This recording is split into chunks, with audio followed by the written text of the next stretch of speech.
नमस्कार, मी सेजल देशमुख आणि तुम्ही पाहत आहे संध्या लाईव्ह। बिबेवाडी येथे भर दुपारी झालेल्या गोळीबाराच्या घटनेनंतर दुसऱ्याच दिवशी धनकवडीतील संभाजीनगर परिसरात एका तरुणावर 4-5 जणांच्या टोळक्याने धारधार शस्त्राने हल्ला केलाय। या हल्ल्यात करण शिवतेरे वय 26 वर्ष राहणारा गणेश चौक आंबेगाव पठार गंभीर जखमी झालाय। बिबेवाडी पाठोपाठ सहकारनगर पोलीस ठाण्याच्या हद्दीत सलग घडलेल्या दुसऱ्या घटनेमुळे कायदा आणि सुव्यवस्थेची परिस्थिती ढासळल्याचे चित्र आहे।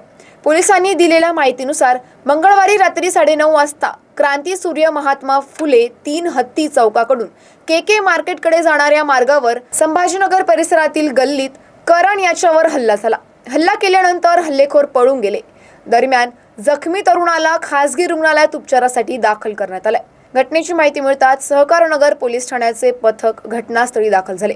त्यांनी परिसरातील सीसीटीव्हीची तपासणी केली असून हल्लेखोरांचा शोध सुरू आहे। अशाच अपडेटसाठी आमच्या संध्या लाईव्ह चॅनलला सबस्क्राइब करा।